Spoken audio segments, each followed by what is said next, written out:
Hey y'all. Happy, I guess it's Thursday now. I wanted to get this done because I didn't want it to take another week for me to get out a Salt Lake City recap. Or I don't know, my opinion, I guess. Um, I know that Andy said at BravoCon that this was like the best episode, maybe of all franchises.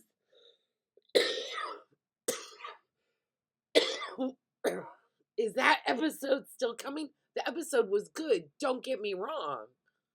But, like, come on. Scary Island? Are you kidding me? Like, the whole Witchy Poo season? Like, come on. Um, but anyway, so we start with Whitney getting together a potluck for Brittany. Whit opened up some nasty broccoli and made the whole house funky. They tease up their hair, except for Mary. And Mary was a legend during this party. Like, fucking, I know I shouldn't like her. I remember I rewatched the earlier seasons, but right now I'm loving her. So Britt gets what she wants. Finally, it's all about her, right? Um, they all make stuffed animals. I love the unicorn that Bronwyn and Meredith threw overboard with messages to make Brittany feel better. Mary doesn't say anything. She goes to listen to the recording and it's just dead air. Nothing there. And I think they thought at first, oh, Mary's old. She couldn't figure it out. And she's like, no, I know. We also then find out that she's got beef with Brit. Like, we already knew she didn't like Brittany, but we find out she's got beef with Brittany from on the yacht, where Brittany called her like the most unchristlike person. But Brittany, honey, look in the mirror. Um, and you know that particular comment, for Mary, that cut her to the quick. You know that for Mary, that she's gonna hold that grudge. Um, it also gives a little bit more credence, I think, to Mary's version of what happened on the plane. But I'm getting really close to not giving any fucks about what happened on the plane now. We're getting there. But anyway, they all rehash the Meredith Britt stuff, and clearly they're all gunning for Lisa.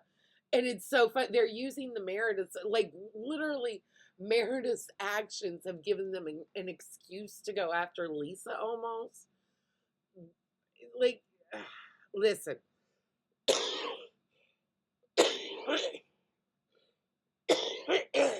I'm so sorry.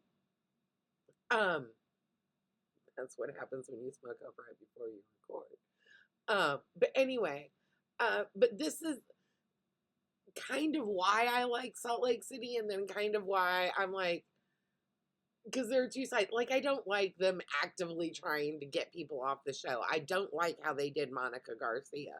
And I personally would rather see her back than Jen Shaw. But that's just me. Um, but I do appreciate how they show their maneuvering right there on camera. It's not an LVP, Kyle, Rinna, Munchausen thing. You know what I mean? Where there were text messages and phone calls. I'm sure they all pre-planned what they were going to talk about, but still, I do appreciate that they put it right out on camera. So anyway, what we got here? Then Whit brings up that Bronwyn is not wearing her wedding ring. And Bronwyn basically rehashes her convo with Whit from last week's episode. And here's what I want to know. Is Bronwyn just trying to set up her divorce settlement? Which supposedly there's no prenup. She could probably get quite a bit. Or is this a real conversation? Is she really trying to swing? Like, is that what she wants? And like, I can't decide. I can't decide because, And I stand Bronwyn, but I know that she has a fluid relationship with the truth sometimes. So, um, I'm wondering. Anyway, next we have Mary touring the church with her son. Please stop putting him on camera. We know, like, he just got arrested, I think, this past couple weeks. And, like, he needs private. Stop putting him on camera. He's not going to thank you for that later. I don't think. Now we have Lisa and John. Listen, to me, this was the most important scene in the whole episode. To me personally. And I'm not a Lisa fan. We all know that. But I did feel for her during this. Because it does feel like she was kind of blindsided. She shouldn't have been. And if she had demonstrated some emotional intelligence all these years, maybe she wouldn't have been. But yeah, I did feel for her. And I know he was at BravoCon, so clearly they've worked through at least for him to show up to public events with her. But damn, right? He seems totally done to me. Legitimately done to me.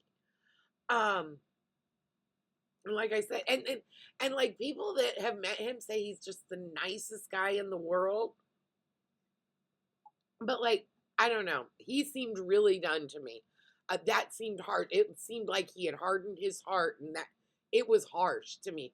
I'm not saying that she didn't deserve it or didn't need to hear it, but she didn't hear it. He said the words, and her ears heard them, but she did not take them in. All right. So he was trying to tell her that, he has feelings too. Go figure. And he's sick of being run roughshod over. And she pulls a Brittany then and is, well, what about me? And don't put it all on me. And go scratch. He doesn't hug her anymore. That's a red flags are waving, baby. He says, nope. She's like, you don't hug me anymore. And he's like, nope.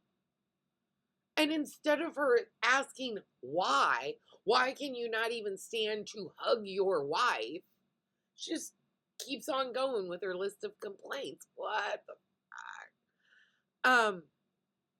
And it all kind of boils down to Lisa refuses to take any responsibility for anything at all. And it seems to in all of her interpersonal relationships. Like, she just doesn't take any response. Own it, baby. But I do think that she legit felt blindsided by the fact that he's very tired of her bullshit. You know what I mean? Anyway.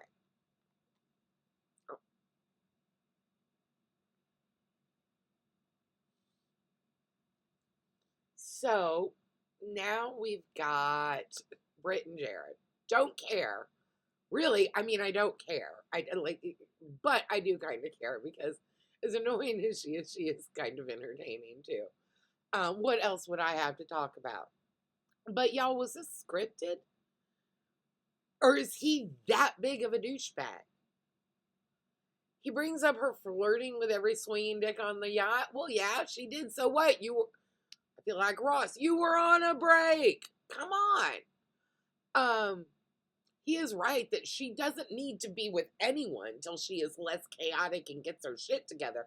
But that has nothing to do with him and the reasons that he's asking for it. But she's not going to be a good partner to anyone and is going to keep repeating her patterns until she gets her shit together.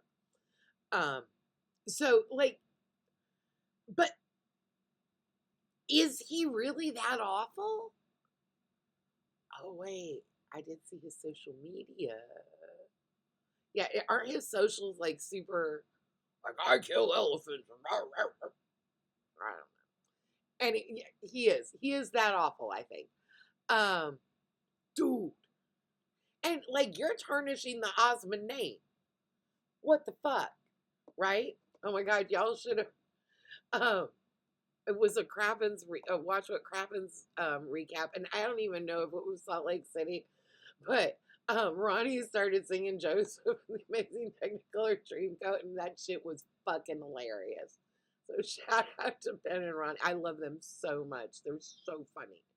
I would not be able to do my job if I didn't have them to listen to. Anyway, yeah, I feel like they're tarnishing the Osmond name. And I don't like Brit, but this guy sucks and he needs to fuck all the way off. All the way off.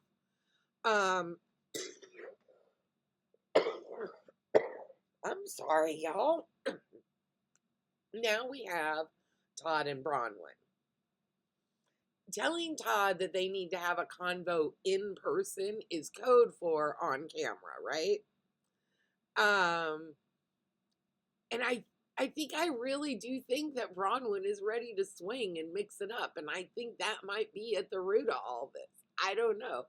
Todd is so uncomfortable. And I do get him not liking her talking about their sex life. And when he says with your friends, he means on camera. But she didn't really talk about their sex life exactly, unless that they haven't shown us or whatever.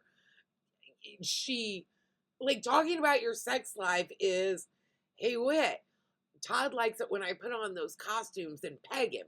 That's talking about your sex life.